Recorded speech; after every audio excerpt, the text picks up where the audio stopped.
اعوذ باللہ من الشیطان الرجیم بسم اللہ الرحمن الرحیم الف لام میم ذالک الکتاب لا ریب فیہ ھدی للمتقین۔ ذہن میں مضامین کی کثرت ہے، کون سا مضمون بیان کیا جائے اور کون سا چھوڑا جائے، کیونکہ وقت کی قلت بھی ہے، اس لیے ان میں سے بھی جو اہم ہوں گے ان پر ہی ہم گفتگو کریں گے۔ قرآن کریم میں بہت ساری صورتوں کے شروع میں حروف مقطعات ہیں، الف لام میم را، الف لام را، حامیم عین سین قاف کاف ہا یا عین صاد، ان کو حروف مقطعات کہا جاتا ہے۔ حروف لیٹرز مقطعات جن کو کاٹ کاٹ کر کے پڑھا جاتا ہے۔ الف لام میم کو علم نہیں پڑھتے بلکہ ہر ایک حرف کو الگ الگ کٹ پڑھتے ہیں، اس لیے ان کو حروف مقطعات کہا جاتا ہے۔ یہ سارے حروف مقطعات سر من اسرار اللہ، اللہ کے رازوں میں سے ایک راز ہے، یہ مخفی ہے اللہ اور اللہ کے رسول کے درمیان، اور کوئی اس کو نہیں جانتا۔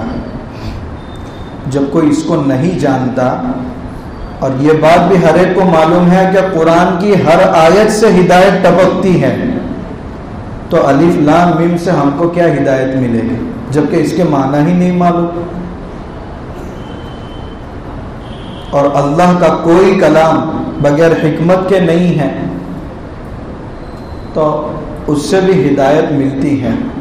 حروف مقطعات کے ذریعے آزمائش ہے، نادانوں کی بھی اور داناؤں کی بھی، یعنی جو جہالت کے اندھیرے میں ہے ان کی بھی آزمائش ہے، اور جو علمی اعتبار سے مزین ہے علم سے ان کی بھی آزمائش ہے، عقل مندوں کی بھی آزمائش ہے۔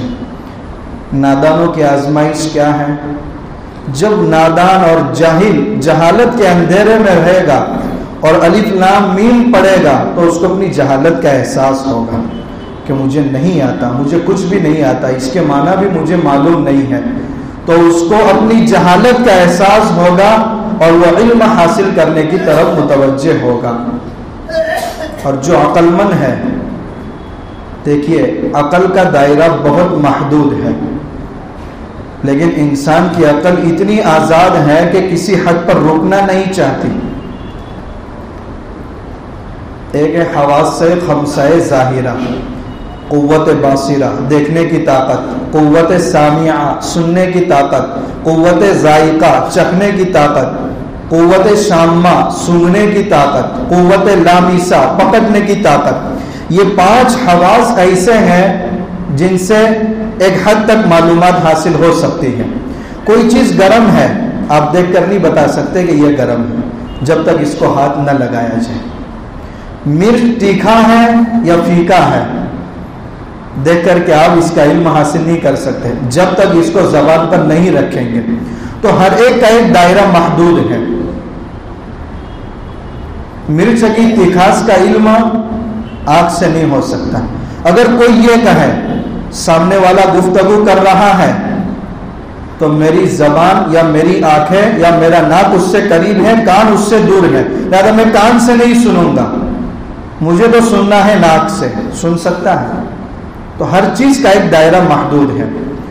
سائنسدانوں کا محور حواس خمسہ ظاہرہ ہے، یہ جو 5 طاقتیں ہیں اسی طاقت کا استعمال کر کے وہ ریسرچ کرتے ہیں، اس لیے فلاسفہ سے درجہ کم سائنسدانوں کا ہے۔ فلاسفہ ان 5 حواس کے ساتھ ساتھ عقل کا بھی استعمال کرتے ہیں، اور متکلمین جو علماء دین ہیں وہ ان 5 حواس کے ساتھ عقل سے بھی مدد لیتے ہیں اور وحی سے بھی مدد لیتے ہیں۔ اس لیے فلاسفہ آخرت کے احوال نہیں بتا سکتے، برزخ کے احوال نہیں بتا سکتے، جنت اور جہنم کے احوال نہیں بتا سکتے، کیونکہ عقل کے ذریعے ان کو نہیں سمجھا جا سکتا جب تک وحی سے تعاون حاصل نہ کیا جائے، نبوی تعلیمات کو سامنے نہ رکھا جائے۔ اس لیے سب سے پہلے نمبر پر متکلمین اور علماء دین ہے، دوسرے نمبر پر فلاسفہ ہے، اور تیسرے نمبر پر سائنسدان۔ خیر، بات کہاں سے کہاں چلی گئی؟ تو نادانوں کے لیے بھی اس میں آزمائش ہے، اور عقل مندوں کے لیے بھی آزمائش ہے، کیونکہ عقل ایک حد تک رکنا نہیں چاہتی۔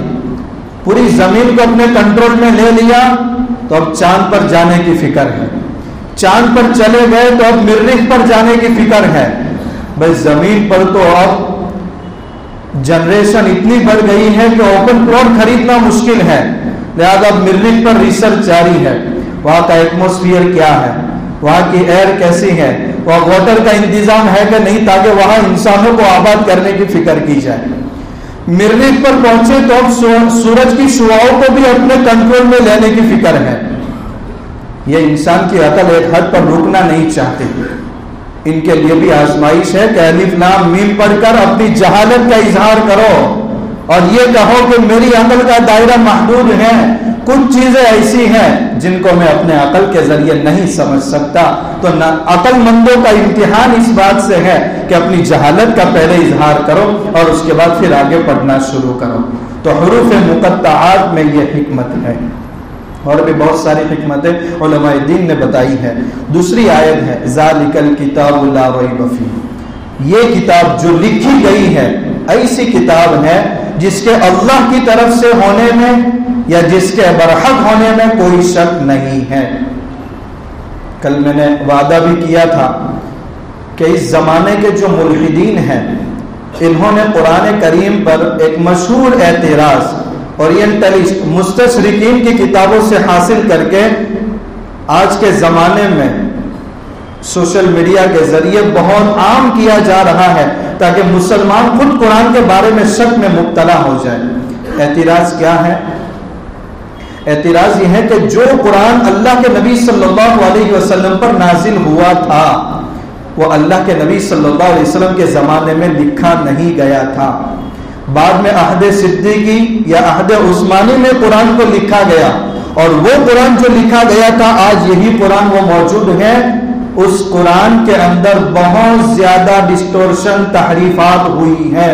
یہ وہ قرآن نہیں ہے جو اللہ کے نبی پر نازل ہوا، بلکہ یہ تو وہ قرآن ہے جو بعد میں لکھا گیا ہے۔ یہ ان کا اعتراض ہے۔ سب سے پہلے ہمیں اس اعتراض سے متاثر ہوئے بغیر مطمئن ہونا ہے کہ کیا یہ بات درست ہے یا غلط ہے۔ یہ بات 100% غلط ہے۔ اللہ رب العزت نے دوسری آیت میں قرآن کے لیے قرآن کا لفظ بھی تو استعمال کر سکتے تھے، مگر اللہ تعالیٰ نے کتاب کا لفظ استعمال کیا۔ ظاہر سی بات ہے کتاب ایک ایسی چیز کو کہا جاتا ہے جس میں بہت سارے پیراگراف اور مضامین کو جمع کر دیا ہو۔ جب اللہ کے نبی صلی اللہ علیہ وسلم کے زمانے میں پورا قرآن لکھا ہوا تھا، اسی لیے تو اللہ رب العزت نے کتاب کا لفظ استعمال کیا۔ یہ جو کتاب لکھی گئی ہے اس میں ذرہ برابر کوئی شک نہیں ہے۔ یہ پہلی دلیل اس سے معلوم ہوا کہ اللہ کے نبی صلی اللہ علیہ وسلم کے زمانے میں پورا قرآن لکھنے کا اہتمام کیا گیا تھا۔ 19ویں پارے میں سورہ فرقان کے اندر ایک آیت ہے، قالوا اساطیر الاولین اکتتبها فهي تملی علیہ بکرۃ واصیلا۔ کفار اللہ کے نبی صلی اللہ علیہ وسلم پر اور قرآن کی آیات سنانے پر جو اعتراض کرتے تھے، ان کے اعتراض میں ایک بات یہ بھی مذکور تھی، انہوں نے کہا کہ یہ حضور جو قرآن پاک کی آیت آپ کو سنا رہے ہیں یہ پہلے لوگوں کی نعوذ باللہ من گھڑت باتیں ہیں، محمد نے اس کو لکھ دیا ہے اور وہی صبح شام آپ کو پڑھ کر کے سناتے ہیں۔ لکھ دیا ہے، اس کا اقرار کون کر رہا ہے؟ خود آپ کے زمانے کے دشمن کر رہے ہیں۔ یہ اس بات کی دلیل ہے کہ اللہ کے نبی صلی اللہ علیہ وسلم کے زمانے میں پورا قرآن لکھا ہوا موجود تھا۔ ایک تیسری دلیل 30ویں پارے میں ہے سورہ بینہ، رسول من اللہ یتلو صحفا مطہرہ۔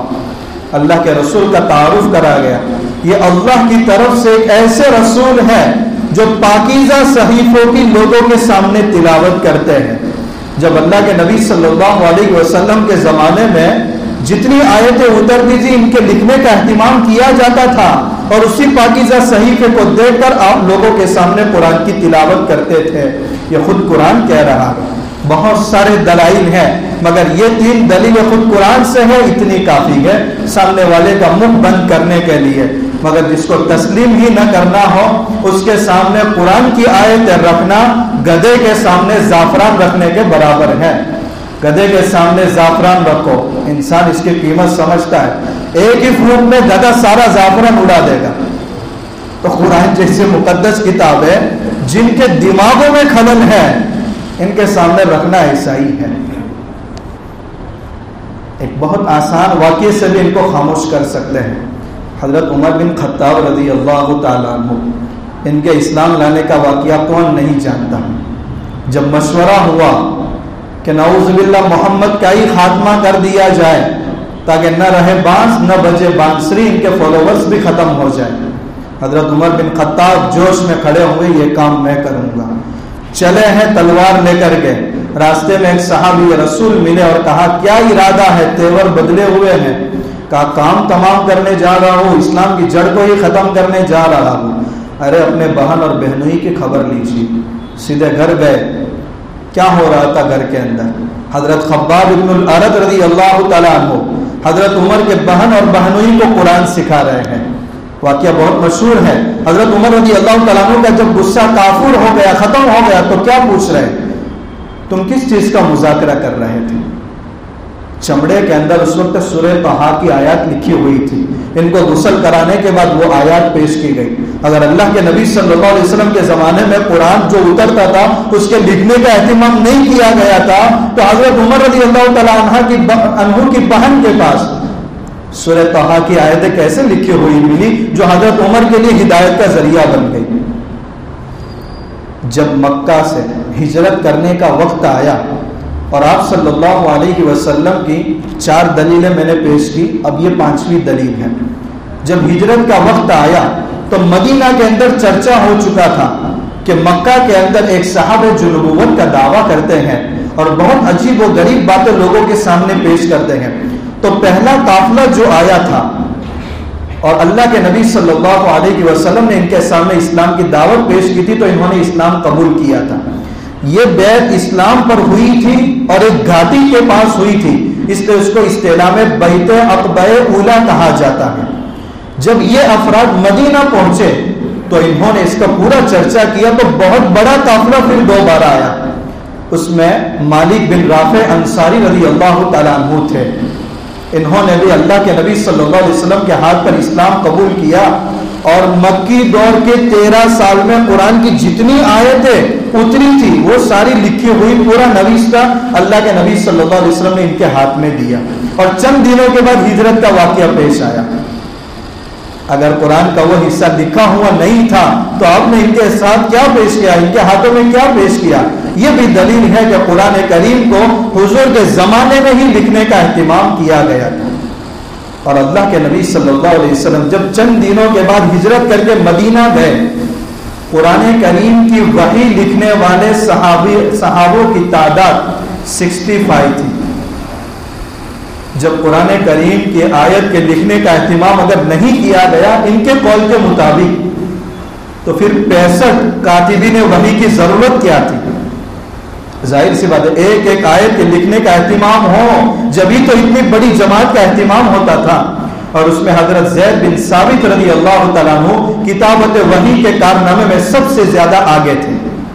اس لیے بخاری شریف کی روایت ہے، حدیث نمبر 4940، کتاب فضائل القرآن، اللہ کے نبی صلی اللہ علیہ وسلم پر ایک آیت قرآن کی نازل ہوئی، لا يستوي القاعدون من المؤمنین غیر اولی الضرر والمجاہدون فی سبیل اللہ.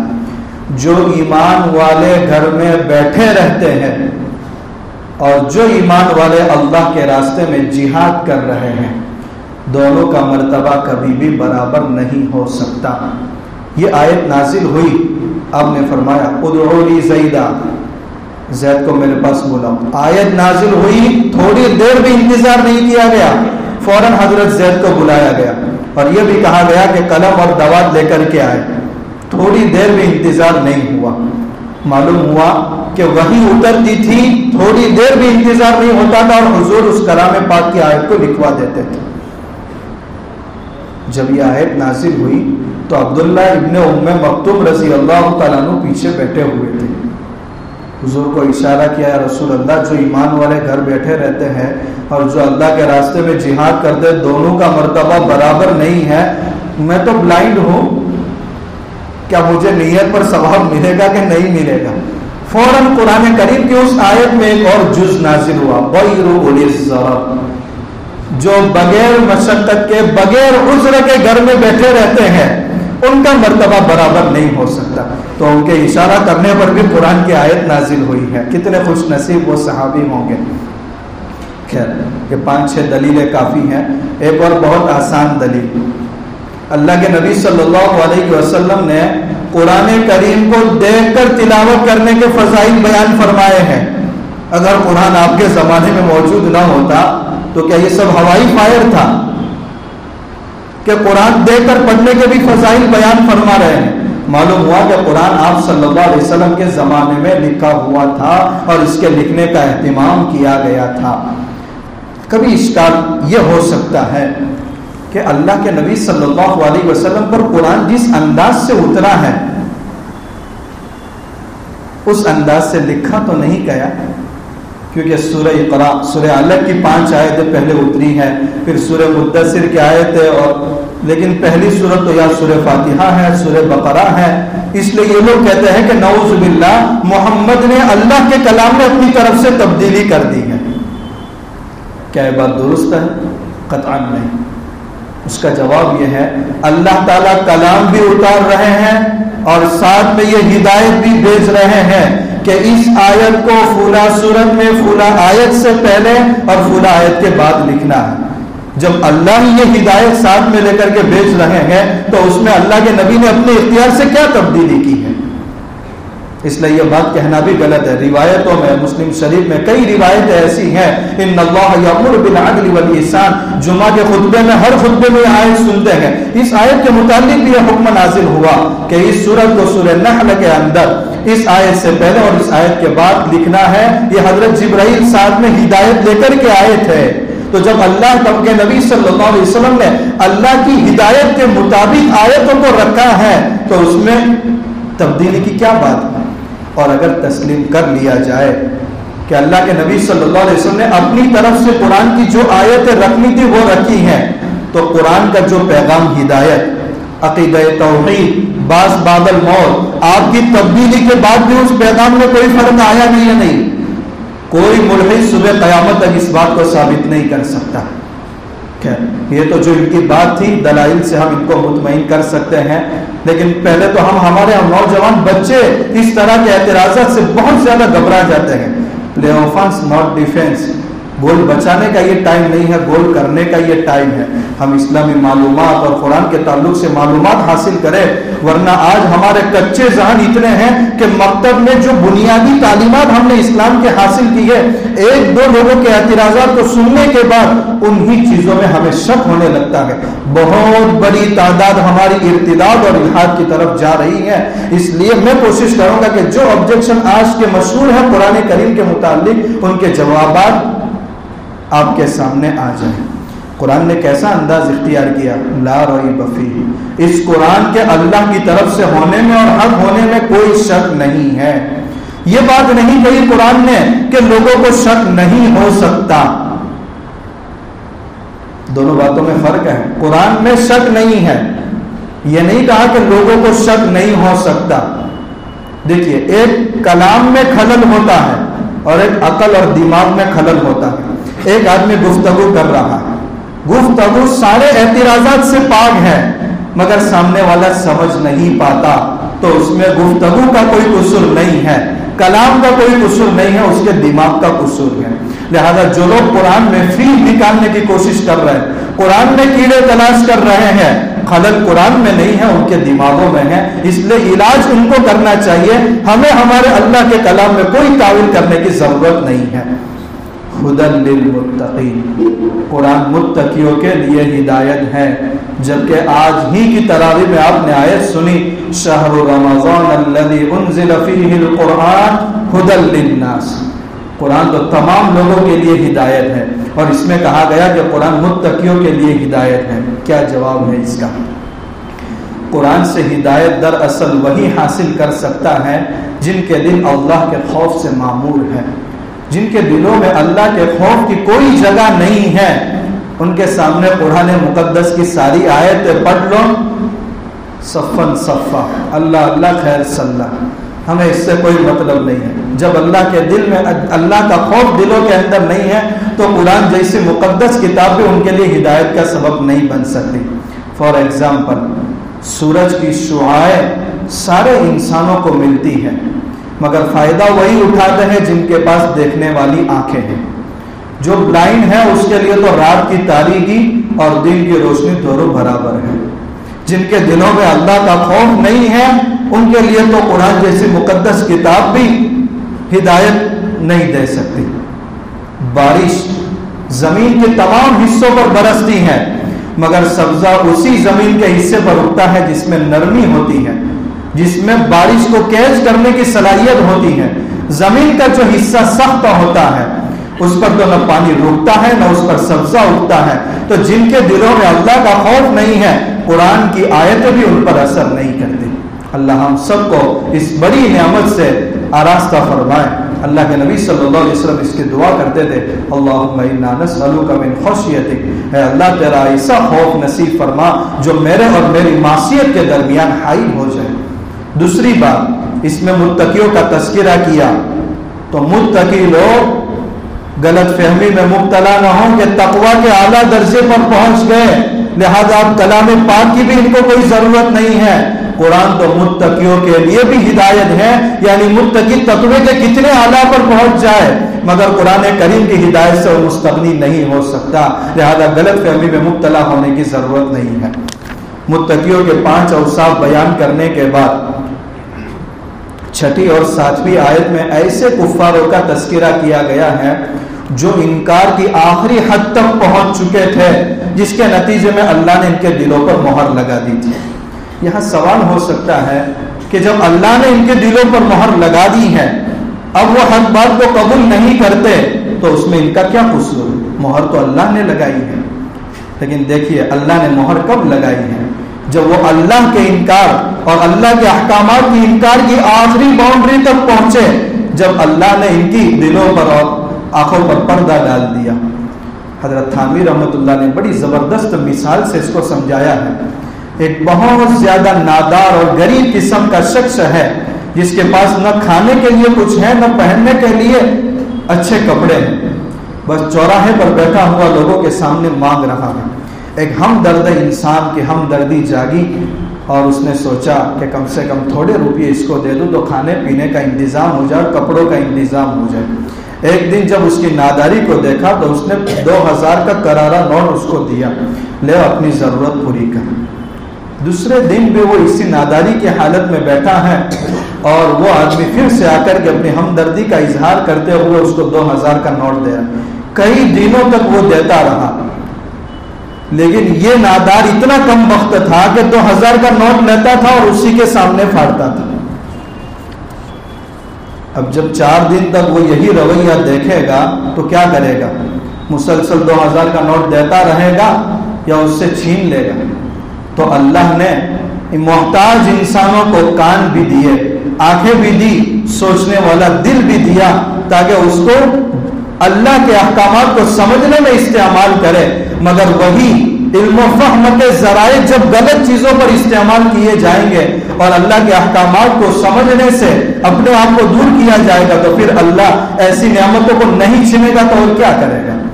جب اللہ تعالیٰ نے ان کی ناقدری پر ان نعمتوں کو چھینا ہے تو قصور اللہ کا نہیں ہے، خود بندے کا ہے۔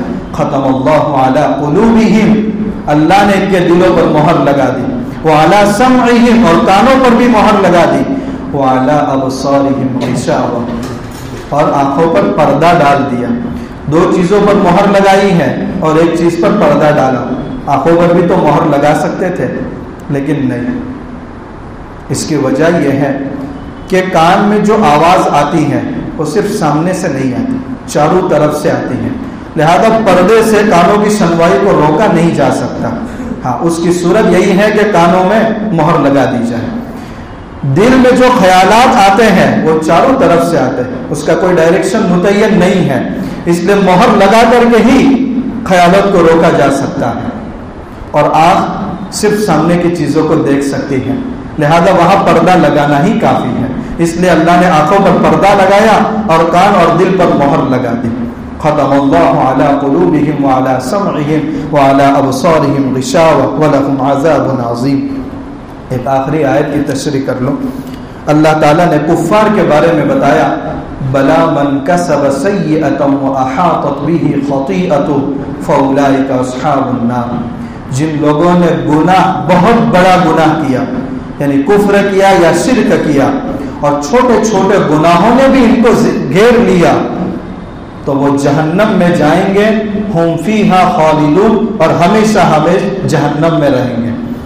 اس کے برخلاف وہ لوگ جو ایمان لائے اور عمل صالح کرتے رہے، اولئک اصحاب الجنہ، وہ ہمیشہ ہمیشہ جنت میں رہیں گے۔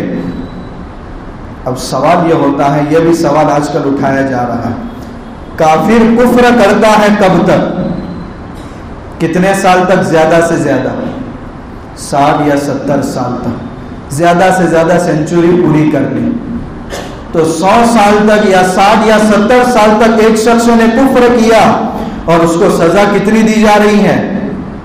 ہمیشہ ہمیشہ کی جہنم میں جلنا ہے۔ نعوذ باللہ، کیا انصاف کی بات ہے؟ ارے جرم جتنا ہو سزا بھی اتنی ہونی چاہیے، یہ تو دنیا کا بھی اصول ہے۔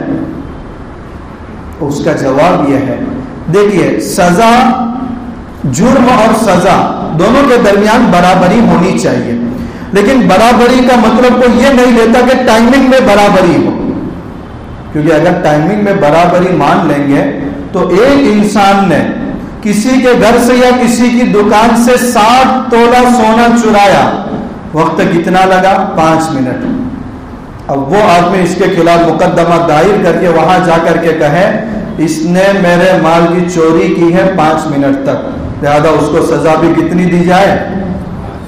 دنیا کا کوئی عقل مند آدمی اس کو تسلیم کرتا ہے؟ ایک آدمی نے ایک گولی سے سامنے والے کو 2 منٹ میں بھون کر کے رکھ دیا، مرڈر کا کیس ہے، کوئی جا کر یہ کہتا ہے کہ 2 منٹ تک اس نے جرم کیا ہے، لہذا اس کو سزا بھی 2 منٹ تک دی جائے؟ کوئی بھی نہیں کہتا۔ کسی نے زنا کا یا اور جرم کا ارتکاب کیا، وقت 10-15 منٹ لگا ہے، سزا 10-15 منٹ تک دیں گے۔ تو جرم اور سزا میں برابری ہونی چاہیے، مگر ٹائمنگ میں برابری کو کوئی تسلیم نہیں کرتا۔ معلوم ہوا جو جرم کا کام انجام دیا جا رہا ہے اس کی ظاہری صورت پر حکم نہیں لگتا، بلکہ نیت پر حکم لگتا ہے۔ جتنے بھی مجرمین ہیں عدالت میں، ان کی نیتوں پر قلمیں اور دھارائیں لگتی ہیں۔ ایک شخص نے کسی پر حملہ کیا مگر وہ بچ گیا، جب اس کے خلاف مقدمہ دائر کیا گیا تو کیا دیکھا جاتا ہے؟ حملہ کرنے میں اس کی نیت کیا تھی؟ کیا وہ اس کو قتل کرنا چاہتا تھا یا اس کو اس سے کم نقصان پہنچانا چاہتا تھا؟ اس حساب سے قلمیں اور دھارائیں لگتی ہیں۔ بس اس اصول کو سمجھیے کہ سزا کو عائد کرنے میں ظاہری صورت کو نہیں دیکھا جاتا، بلکہ نیت کو اور ارادے کو دیکھا جاتا ہے۔ اس کے چند ایگزامپل میں آپ کو دیتا ہوں۔ ایک آدمی بہت متقی ہے، اس نے کسی سے کہا بھائی مجھے پانی پلاؤ۔ اب وہ آدمی ذرا شرارتی قسم کا تھا، شراب بڑھ کر گلاس میں لے کر کے آیا، اور یہ آدمی پتہ نہیں کس دھن میں تھا، اچھے سب کو اچھے ہی سمجھتے ہیں، بس ادھر دیکھ کر کے وہ گلاس منہ کو لگا دیا اور پیا کیا؟ شراب۔ اس کی ظاہری صورت آپ دیکھیں، گناہ کی ہے کہ نہیں ہے؟ ارے پی کیا رہا ہے؟ وہ شراب ہی تو پی رہا ہے، تو ظاہری صورت گناہ کی ہے، مگر نیت اور ارادہ گناہ کا ہے اس کا، لہذا یہ شریعت کی نگاہ میں مجرم نہیں ہے۔ ایک بے دین شخص ہے، گیا شراب کی دکان اور کہا کہ ٹونک دو، لیکن شراب کا نام بدلنے سے حکم نہیں بدلتا، اس لیے کتنے بھی اچھے نام رکھ دیے جائے، شراب حرام تو حرام ہی ہے۔ اب وہ گیا اور کہا کہ مجھے ایک بوتل شراب دو، سامنے والے نے اس کو پانی کا گلاس پیش کیا، اب وہ چونکہ بس اسی دھن میں تھا اور اس نے پانی منہ کو لگا دیا۔ ظاہری صورت گناہ کی ہے یا نہیں؟ وہ پانی پی رہا ہے، ظاہری صورت گناہ کی نہیں ہے، لیکن اس کی نیت اور اس کا ارادہ کیا ہے؟ گناہ کرنے کا ہے، لہذا یہ شریعت کی نگاہ میں مجرم ہے، کیونکہ پختہ ارادہ کر چکا ہے کہ مجھے پینی ہے شراب۔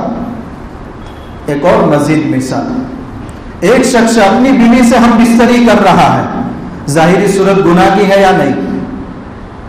ارے بولیے نا، نہیں ہے، کیونکہ یہ تو جائز ہے، شریعت نے حلال قرار دیا، مگر اس وقت کسی اجنبی عورت کا وہ تصور لا رہا ہے تو نیت اور ارادہ اس کا کیا ہے؟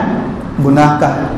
کسی اجنبی عورت کا اس وقت تصور لا رہا ہے تو ظاہری صورت گناہ کی نہیں ہے، مگر نیت اور ارادہ اس کا کیا ہے؟ گناہ کا ہے، لہذا وہ شریعت کی نگاہ میں اس فعل سے کیا ہوگا؟ مجرم بنے گا۔ ایک شخص اپنے ہی کمرے کے اندر گیا، مگر اس کمرے کے اندر کوئی اجنبی عورت بھول سے آ گئی، اب وہ شخص رات کے اندھیرے میں اپنی بیوی سمجھ کر اس سے ہم بستری کی، ظاہری صورت گناہ کی ہے کہ نہیں ہے؟ کیونکہ اس کے لیے وہ عورت حلال نہیں ہے، لیکن اس کا ارادہ گناہ کرنے کا ہے کہ نہیں ہے؟ بالکل نہیں، وہ تو چاہ رہا تھا کہ میں اپنی خواہش اپنی بیوی سے پوری کروں۔ تو ظاہری صورت گناہ کی ہے مگر نیت اور ارادہ گناہ کا نہیں ہے، تو یہ بھول ہو گئی ہے، شریعت کی نگاہ میں وہ شخص مجرم نہیں ہے۔ معلوم ہوا، اصول یہ سمجھ میں آیا کہ سزا کو عائد کرنے میں ظاہری صورت نہیں دیکھی جاتی، بلکہ نیت اور ارادے پر سزا عائد کی جاتی ہے۔ اب ایک کافر 60 یا 70 سال تک کفر کرتا ہے، اگر اللہ تعالیٰ اس کو 1000 سال کی زندگی دے دے تو اس کا ارادہ کیا ہے؟ 1000 سال تک کفر ہی کرتا رہوں گا، ہمیشہ تک کے لیے اس کو موت ہی نہ آئے، تو اس کی نیت اور ارادہ کیا رہتا ہے کہ ہمیشہ کفر پر مجھے برقرار رہنا ہے۔ تو جب نیت اور ارادہ یہ ہے تو اسی پر دنیا میں بھی فیصلے ہوتے ہیں، تو اللہ تعالیٰ اگر اس کی سزا ہمیشہ کی جہنم متعین کر رہا ہے تو عین انصاف ہے اور عین عقل کے مطابق ہے، کوئی عقل کے خلاف نہیں ہے۔ ایک ایمان والا 70 سال 80 سال ایمان کی حالت میں رہتا ہے، اگر اللہ تعالیٰ اس کو 100 سال کی زندگی دے دے، 1000 سال کی زندگی دے دے، تو اس کا ارادہ کیا ہے؟